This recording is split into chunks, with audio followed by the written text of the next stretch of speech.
The DJI Air 3 and Mini 4 Pro were released in the summer of 2023. Several functionalities have been added or improved via firmware updates, so it is the right time for an updated overview of all the features of the two models, aimed not only at beginners, but also at users who want to know more about some specific topics. This video is much longer than usual, and it is organized in several parts. Feel free to skip to the one you're most interested in.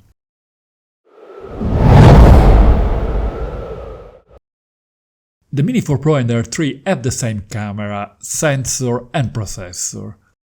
The settings, features and intelligent flight modes are identical. Most of the content applies to both models, so I've chosen to make one single video for the two of them. There are three main differences between the two models. The Air 3 has a dual lens system. The wide-angle lens is the same 1/1/3 of an inch as in the Mini 4 Pro. But this model is equipped with a second one, a medium telephoto lens with the same sensor size and resolution as the wide-angle one, but with a field of view equivalent to 70 mm. In my opinion, the dual lens system is a very appealing feature of the Air 3, to get a closer view of target we could not otherwise reach, and for spectacular parallax effects. I've done a specific in-depth video about the telephoto lens of the Air 3. You can watch it by clicking on the link above. The Mini 4 Pro is just below the important weight threshold of 250 grams, therefore under more relaxed regulations in most countries.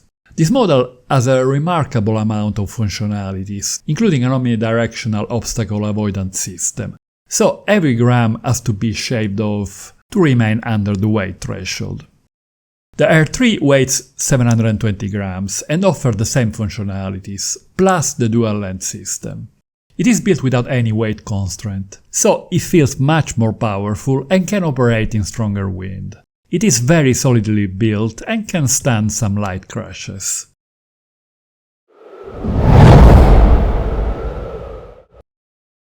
A major update compared to the Mini 3 Pro and Air 2S is the presence of the omnidirectional obstacle avoidance system. This feature was previously reserved for the flagship model of the line. Like the Mini 3 Pro, the two new models have a pair of sensors at the front, towards the back and at the bottom, in the same position as the previous model. But the front and the back ones have a wide-angle vision, orientated upwards and to the sides for detecting obstacles, practically a 360-degree detection. This is a crucial safety feature. I will analyze the behavior when encountering obstacles later on in this video. In the Mini 4 Pro, the camera can rotate 90 degrees for vertical videos and photos, a handy feature for users active on social media platforms. The Air 3 has an announced battery of 46 minutes, an excellent performance, versus 34 for the Mini 4 Pro. An intelligent flight battery can be purchased to get the same performance as the Air 3, but it is not available in Europe. For both models it is possible to purchase a Fly More combo with 2 extra batteries, extra propellers, a shoulder bag, and a battery charging hub for 3 batteries. You will find prices and detail in the description. It is an affiliate link, so in case of purchase I receive a small commission, which helps the channel going.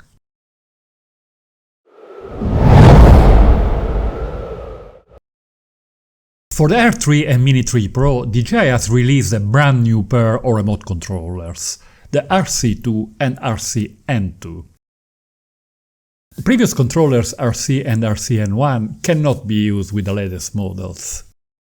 The weak point of the Mini 3 Pro is the signal transmission. It is the only model of DJI prosumer line without a pair of feet at the end of the wings. This is where the antennas are generally placed, in a vertical position. But in the Mini 3 Pro they are instead inside the wing, in an horizontal position, and this is one of the culprits of the poor signal. With the Air 3 and Mini 4 Pro, DJI has resumed the pair of feet to house the antennas. The new controllers integrate 2 built-in and 2 external antennas.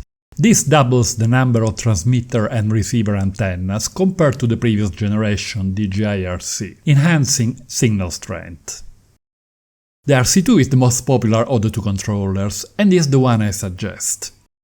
It has a built-in screen and does not need a remote device. There is no need to carry cables and connect a mobile device. Just turn on the controller and the drone and we are ready for action. Click on the link above for an in-depth analysis of the RC2 controller. A cheaper alternative is the RC-N2. It doesn't have a built-in screen, so a smartphone or a tablet is needed.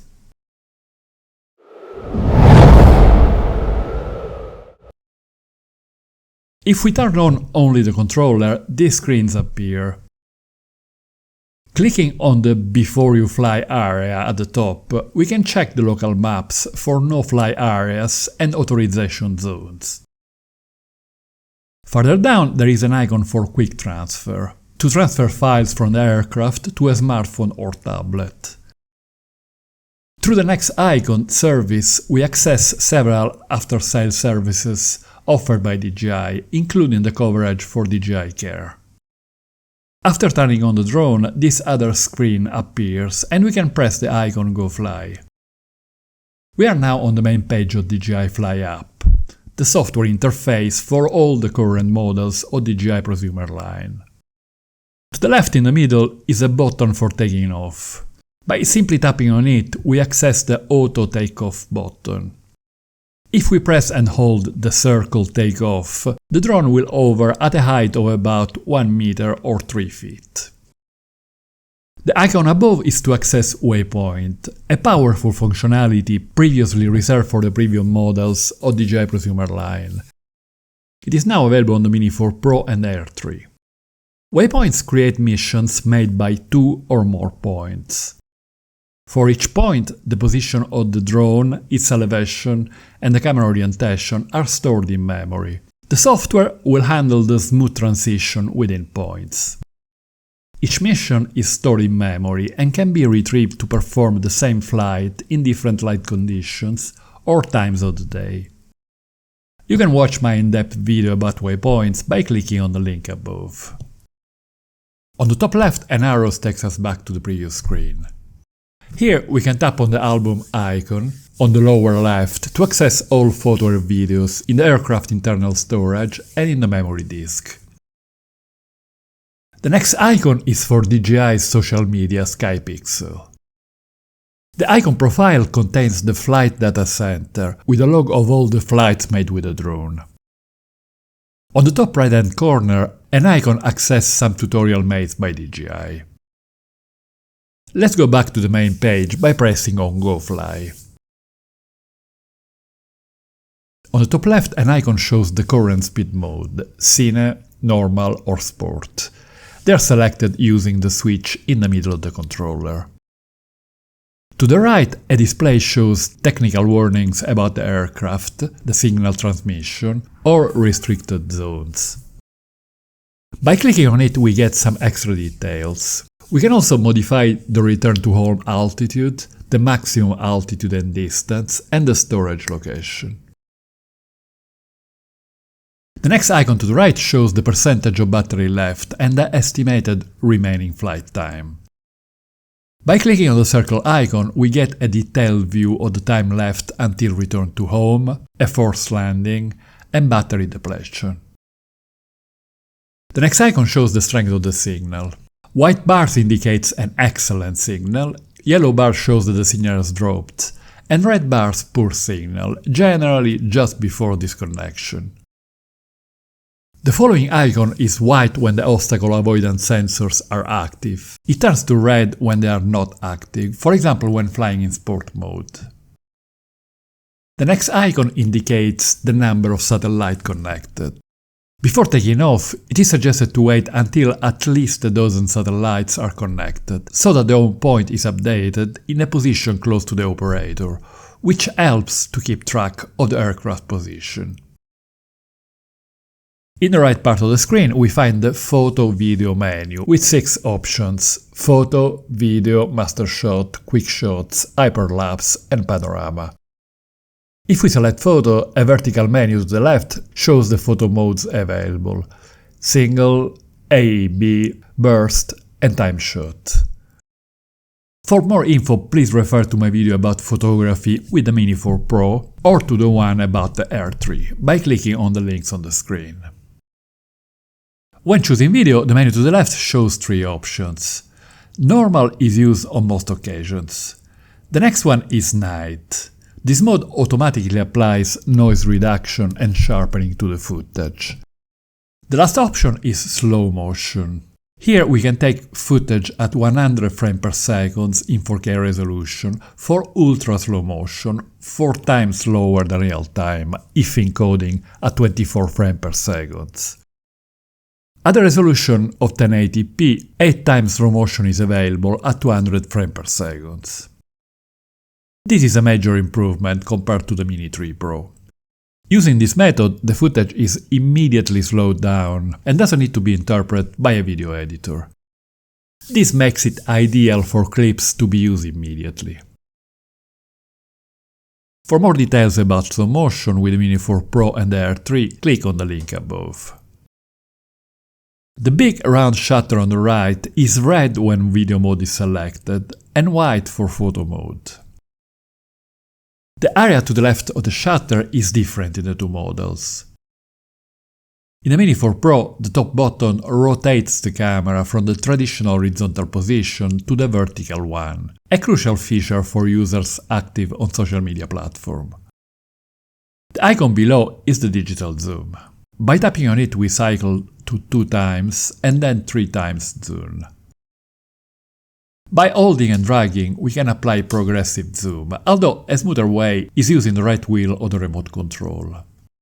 Being a digital zoom, there is a loss of resolution, just like zooming on the image on a video editor. In Air 3, the button to the left labeled 1 selects the wide-angle lens, the one below the telephoto one. With the telephoto lens, we get a 3 times optical zoom without any loss of resolution, and this is a major feature of the Air 3, a deal maker for many users. In video mode, it is possible to apply a digital zoom up to a whopping 9 times. There is a big loss of resolution, but this feature is useful for inspection. With Air 3, the gimbal cannot rotate for vertical video and photos, but it is possible to get a vertical cropped 2.7K image, as we will see later. The icon at the bottom toggles between auto and manual focus. The vast majority of the time we use autofocus. Manual focus is used only for targets very close to the camera, which is rare with drones. In this case, hold and drag to set the focus. The play button below the shutter shows photos and video on the aircraft memory disk or on the internal storage. On the lower right side, a button toggles between auto and manual mode. In auto mode, the software will choose the correct exposure for a scene. The only way we can interact is by modifying the EV value to make the image brighter or darker. I prefer to set the EV to -0.3 or -0.7 to avoid overexposure. We enter manual exposure mode by tapping the icon Auto on the right, which turns into Pro. By tapping the area just to the left, we can set independently the ISO and shutter speed values. The value shown below cannot be modified. It displays the luminosity resulting from the value chosen above compared to the optimal exposure computed by the software. The next area to the left is for resolution and frame rate. With the Mini 4 Pro, the resolution available are 4K and 1080p. I recommend using 4K for future-proofing your footage.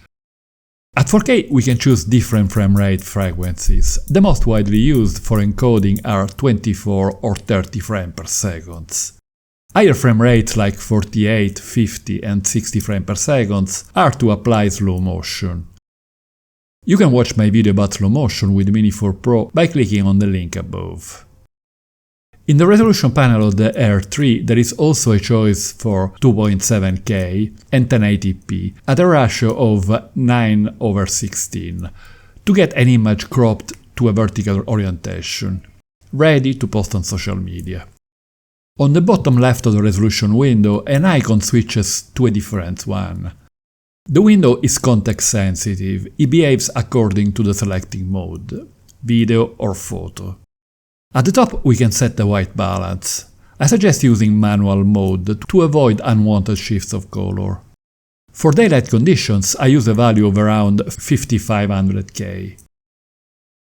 Further down in video mode we can choose one of the three color modes of the Mini 4 Pro and Air 3. The 8-bit normal mode can be used even without editing, and it is used by beginners and users who need to post their images on social media. Two 10-bit color modes are also available, D-Log M and HLG. This is another improvement compared to the Mini 3 Pro. You can access my in-depth video about color modes in the Mini 4 Pro and Air 3 through the link above. If photo mode is selected, instead of the color mode, we can choose the photo format between JPEG or JPEG plus RAW. And the size of the image. I suggest using 4:3 to use the full height of the sensor. Moving towards the left side, we find an indicator of the aircraft distance from the home point. The horizontal speed is shown above. And further to the left, the aircraft elevation and the vertical speed. On the bottom left corner, we can tap this icon to access a radar view showing the aircraft position relative to the home point and to the north. Tapping on the bottom right, it turns into a map of the area showing the drone, the home point and the controller. By tapping again, we access an interesting new safety feature, Vision Assist. It shows a black and white view of the direction the drone is traveling, regardless of the camera orientation. For more details about the map, radar and Vision Assist, click on the link above.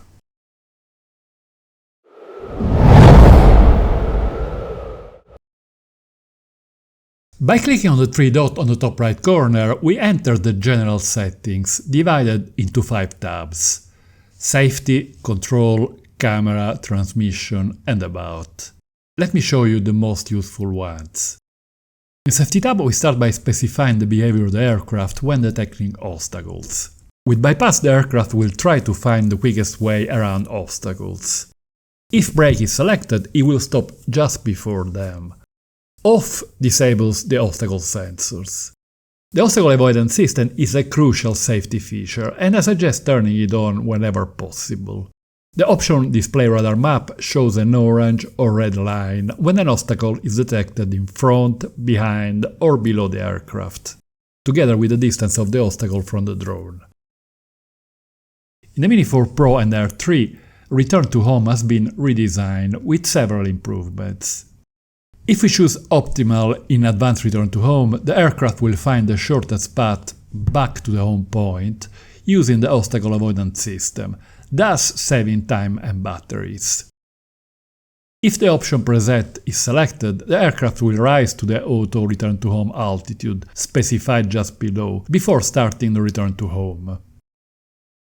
There are several other improvements to the return to home, including different visual aids that can be selected via the option AR settings. You can watch my dedicated video about return to home through the link above. The next option is Update on Point. This is the point from where the distances are computed and also where the drone will return. It is therefore useful to update it if the position of the operator changes during the flight. For example, when driving, hiking, cycling, or on a boat. In flight protection, we can set the maximum flight altitude and the maximum distance from the operator. For the Mini 4 Pro, the maximum altitude is by default limited to 120 meters in the European Union. In most countries, the aircraft should be kept in visual line of sight, which is about 300 to 400 meters. Then we have access to the calibration for the compass and the IMU. They are to be performed only when asked by the app, or in case of unusual behavior by the drone. After clicking on Calibrate, some easy-to-follow instructions will be shown on the screen. Further down there is Find My Drone. The position of the drone and the remote controller will be displayed on a map, and it is also possible to have the drone flashing and beeping if it still has some battery left. I have done a specific video about how to avoid losing a drone and find it if lost. You can watch it by clicking on the link on the screen. In advanced safety settings, we can choose the aircraft behavior in case of signal loss. There are three options: return to home, descend and over. I avoid setting it to descend, as the drone could land in water, bushes or someone's property. Return to home is fine on most occasions, but can be dangerous if we have obstacles above, for example, when flying below a canopy of trees. In general, over is the best option. The drone will remain in the same spot, and we can decide what to do according to the situation.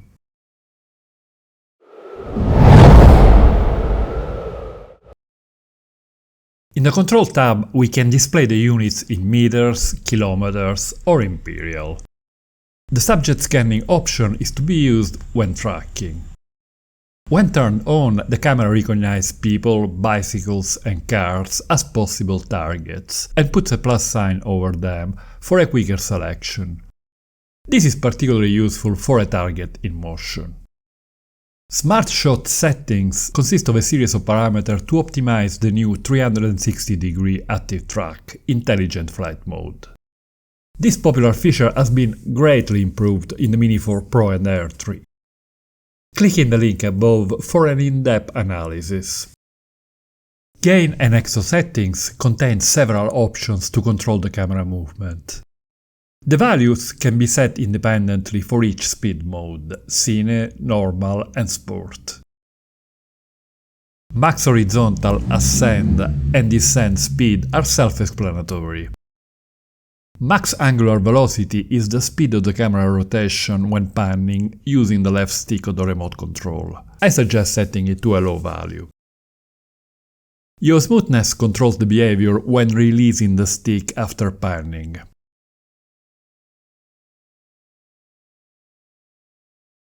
With a minimum value, the rotation will stop abruptly. I prefer a value just above the midpoint for a smoother move. Brake sensitivity controls the distance travel after releasing the right stick. Moving further down, we can control the vertical movement of the gimbal. Max control speed determines how fast the gimbal will tilt up or down. I like to set a low value for precise moves. Tilt smoothness controls how quickly the gimbal will stop after a move. I prefer a value slightly above the midpoint. The gimbal is by default set to follow mode, in which case the aircraft maintains the horizon line while flying. We can choose the FPV mode to have the drone behave like a small plane, leaning to a side while it changes direction. The gimbal calibration has to be performed in case of unusual behavior. Simply place the drone on a level surface and click the Auto button. In button customization, we can assign a specific task to each of the two buttons on the back of the remote controller, to the two dials, and even to the combination of the two buttons with the right dial. I will leave the configuration to the default one to start with.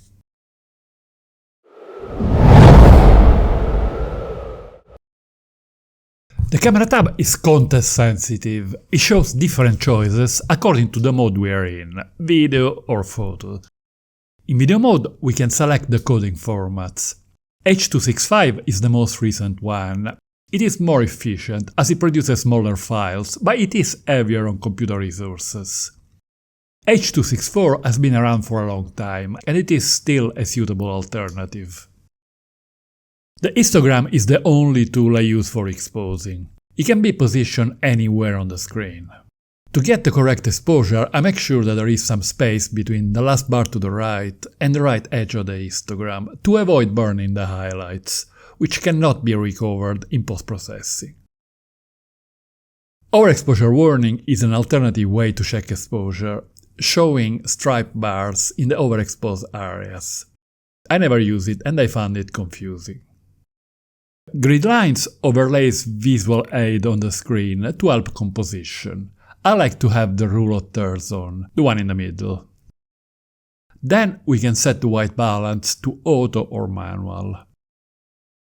In storage, we can choose between an SD card or the internal memory. A good quality memory card of at least 64GB is strongly recommended. I will add a link to the one I use in the description. The internal storage is only 2GB for the Mini 4 Pro and a more generous 8GB for the Air 3. It is to be used as a last resort, only in case we forget to bring the card. The style functionality presents two sliders for sharpness and noise reduction. In photo mode, the first three options relate to still images, while the rest of the menu is the same as in video. The images can be saved in JPEG, RAW or in both formats. In aspect ratio, we can select 4:3 for an image using the entire sensor, or 16:9 for an image cropped to the horizontal video format. I suggest using 4:3 and then cropping the image if necessary. Then we can choose the photo resolution between 12 and 48 megapixel. For an in-depth analysis of the so-called 48 megapixel photo mode, click on the link on the screen. Beginners should not worry about the transmission tab. In the tab About, we can check if we have the latest version of the firmware. Click on this link to watch my comparison of the Mini 4 Pro with the Air 3 for photography. And don't forget to hit the like button if you find this video interesting. Thank you.